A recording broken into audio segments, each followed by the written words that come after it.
Welcome to you my channel Bhim classes पे आपका स्वागत है। और आज हम आपको साइंस के 40 मोस्ट इम्पोर्टेंट क्वेश्चन कराने वाले हैं जो हर एग्ज़ाम में पूछे जाते हैं। तो फ्रेंड्स, हम बिना देरी के हमारे प्रश्नों को स्टार्ट करते हैं। तो हमारा पहला क्वेश्चन है, अल्टीमीटर किससे संबंधित है? तो जो हमारा अल्टीमीटर होता है वो किससे संबंधित होता है? वो होता है ऊंचाई से। किससे है? ऊंचाई से। किससे संबंधित है? ऊंचाई मापने से।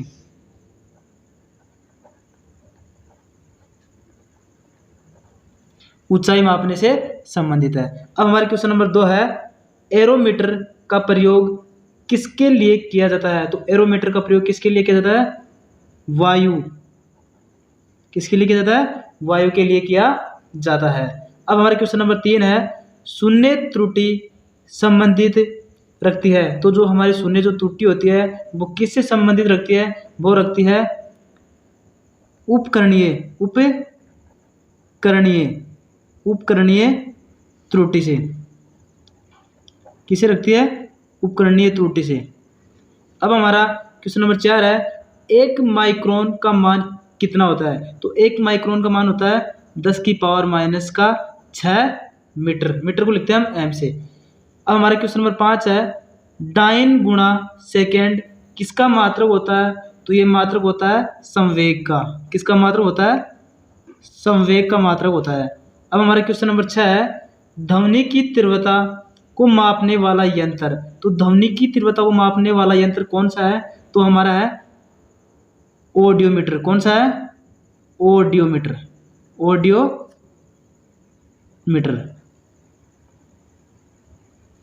अब हमारा क्वेश्चन नंबर 7 है, हाइग्रोमीटर किससे मापने के लिए प्रयोग में लाया जाता है? किसे मापने के लिए प्रयोग में लाया जाता है हाइग्रोमीटर? तो इसका उत्तर हमारा होगा वायुमंडल। क्या होगा? वायुमंडल व्याप्त आर्द्रता। वायुमंडल व्याप्त आर्द्रता। क्या होगा? वायुमंडल व्याप्त आर्द्रता। अब हमारा क्वेश्चन नंबर 8 है, विद्युत वाहक बल का विमीय सूत्र। तो विद्युत वाहक बल का विमीय सूत्र क्या होगा? इसका सूत्र होगा m1 L2 T-2 और Q-1। ये हमारा विमीय सूत्र होता है विद्युत वाहक बल का। अब हमारा क्वेश्चन नंबर 9 है, डेसिबल किसे मापने के लिए प्रयोग में लाया जाता है? तो डेसिबल किसे मापने के लिए प्रयोग में लाया जाता है? तो इसका हमारा उत्तर होगा वातावरण में ध्वनि को। क्या होगा? वातावरण में ध्वनि को मापने के लिए। अब हमारा क्वेश्चन नंबर 10 है, ल्यूसेक से क्या मापा जाता है? तो ल्यूसेक से क्या मापा जाता है? जल का बहाव। क्या मापा जाता है? जल का बहाव। ये प्रश्न वेरी वेरी मोस्ट है परीक्षा के लिए। क्वेश्चन नंबर 11 है, चुंबकीय फ्लक्स का एसआई मात्रक क्या होता है? तो चुंबकीय फ्लक्स का एसआई मात्रक होता है वेबर। क्या होता है? वेबर होता है। अब हमारे क्वेश्चन नंबर 12 है, कौन सी राशि विमाहीन है? तो कौन सी राशि है जो विमाहीन है? कोण एक ऐसी राशि है जो क्या है? विमाहीन है। अब नेक्स्ट क्वेश्चन है 13 का, कौन सी राशि विमाहीन नहीं है? तो कौन सी राशि विमाहीन नहीं है? आवर्ती नहीं है। क्या नहीं है? आवर्ती नहीं है। अब हमारा क्वेश्चन नंबर 14 है, वाट किसका मात्रक है? तो वाट किसका मात्रक होता है? तो वाट होता है सामर्थ्य का। किसका होता है? सामर्थ्य का। Very very most question. अब हमारे क्वेश्चन नंबर 15 का है, जहाजों में समय मापने के लिए प्रयुक्त उपकरण है। तो जहाजों में समय मापने के लिए कौन से उपकरण का प्रयोग लिया जाता है? तो कौन सा उपकरण काम में लिया जाता है जहाजों के समय मापने के लिए? तो हमारा उत्तर होगा क्रोनोमीटर। क्या होगा? क्रोनोमीटर।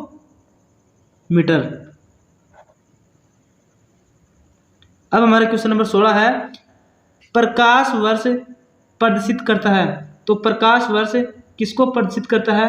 तो यह प्रदर्शित करता है दूरी को। किसको करता है? दूरी को। अब हमारे क्वेश्चन नंबर 17 है, लेंजोमीटर क्या मापने के लिए प्रयोग किया जाता है? तो क्या मापने के लिए प्रयोग किया जाता है? ये किया जाता है पाद परस वाष्पन। क्या किया जाता है? पाद परस वाष्पन। अब हमारे क्वेश्चन नंबर 18 है, एसआई पद्धति में लेंस की शक्ति की इकाई क्या है? तो लेंस की शक्ति की इकाई क्या है? तो हमारा उत्तर होगा डायोप्टर। क्या होगा? डायोप्टर। अब हमारा क्वेश्चन नंबर 19 है, मात्रकों की अंतर्राष्ट्रीय पद्धति कब लागू की गई थी? वेरी वेरी मोस्ट प्रश्न है कि मात्रकों की जो हमारी अंतर्राष्ट्रीय पद्धति है वो कब लागू की गई थी? तो वो लागू की गई थी सन 1971 में। कब लागू की गई थी? सन 1971 में। अब हमारे क्वेश्चन नंबर 20 है, एसआई पद्धति में मूल भौतिक राशियों की संख्या है। तो एसआई पद्धति में मूल भौतिक राशियों की संख्या कितनी है? वो है 7। कितनी है? 7 है। क्वेश्चन नंबर 21 है, किसी वस्तु पर लगने वाले गुरुत्वाकर्षण बल को किसके रूप में जाना जाता है? तो किसके रूप में जाना जाता है? किसके रूप में जाना जाता है? तो हमारा उत्तर होगा बार। क्या होगा? बार। तो किसके रूप में जाना जाता है? बार के रूप में जाना जाता है। अब हमारा 22 क्वेश्चन है, हाइड्रोजन के द्रव्यमान और ऑक्सीजन के द्रव्यमान का अनुपात कितना होता है? तो इनका अनुपात होता है 1:8। कितना होता है? 1:8 होता है। अब हमारे क्वेश्चन नंबर 23 है, जब तक किसी पिंड पर असंतुलित बल लागू किया जाता है तब तक उसकी खालिस्तान में निरंतर परिवर्तन होता रहता है। तो हमारा उत्तर क्या होगा? चाल। क्या होगा? चाल।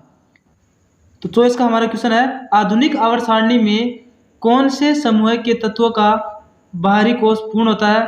तो होता है 18वें का। कौन से तत्व का? 18वें का। अब हमारा क्वेश्चन नंबर 25 है। क्वेश्चन नंबर 25 है, 4 सी का मतलब होता है कूलाम। 4 कूलाम के आवेश को 18 वोल्ट, वी का मतलब होता है वोल्ट, के विभवांतर वाले 2 बिंदुओं तक ले जाने में किया गया कार्य होगा। तो कितना कार्य होगा? तो 18 चौक 72 जूल। कार्य का मात्रा क्या होता है? जूल होता है। अब हमारा 26 क्वेश्चन है, निम्नलिखित में कौन सा जानवर गर्म खून वाला है? तो गर्म खून वाला कौन सा है? कबूतर। कौन सा है? कबूतर।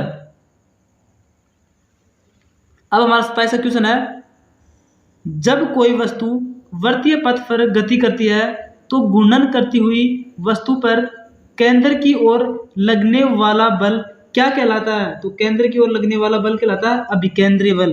क्या कहलाता है? अभिकेंद्रीय बल। अभिकेंद्रीय बल। अब हमारा क्वेश्चन नंबर 28 है, पराध्वनि उत्पन्न करने वाला जानवर कौन सा है? ये पूछ रहा है कि ऐसा कौन सा जानवर है जो पराध्वनि उत्पन्न करता है? तो हमारा उत्तर होगा पोर्पोइसेस। ये हमारा उत्तर होगा। अब हमारा क्वेश्चन नंबर 29 है, किस लवण का पीएच मान 7 से कम होता है? तो किसका होता है? अमोनियम क्लोराइड को। किसका होता है?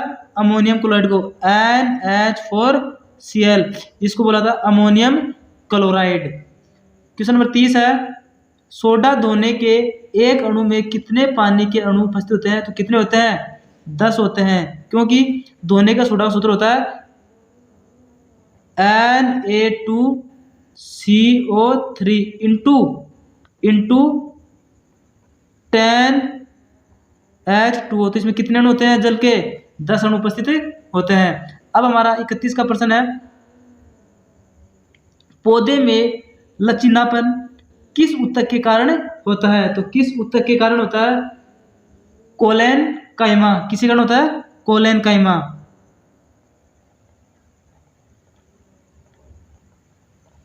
किसी कारण होता है?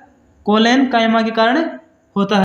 अब हमारा क्वेश्चन नंबर 32 है, किस तत्व का रासायनिक प्रतीक लैटिन से लिया गया है, तो किसका लिया गया है? तो ये लिया गया है हमारा आयरन के द्वारा। तो इसका उत्तर क्या होगा? आयरन होगा। क्या होगा? आयरन। किस तत्व का रासायनिक प्रतीक लैटिन से लिया गया है? आयरन का। अब हमारा 33वां क्वेश्चन है, निषेचित अंडा युग्मनज खालिस्तान में प्रत्यारोपित होता है, तो इसका उत्तर क्या होगा? गर्भाशय। क्या होगा? गर्भाशय। अब हमारा क्वेश्चन नंबर 34 है, एक कंडक्टर का प्रतिरोध निर्भर नहीं करता है, तो एक कंडक्टर का प्रतिरोध किस पर निर्भर नहीं करता है? दाब पर निर्भर नहीं करता है। अब हमारे क्वेश्चन नंबर 35 है, धातु ऑक्साइड और हाइड्रोजन का निर्माण करने के लिए कौन सी धातु वाष्प के साथ अभिक्रिया करती है? तो कौन सी करती है? एल। एल का मतलब होता है एल्यूमिनियम। क्या होता है? एल्यूमिनियम। एल्यूमिनियम का प्रतीक होता है Al।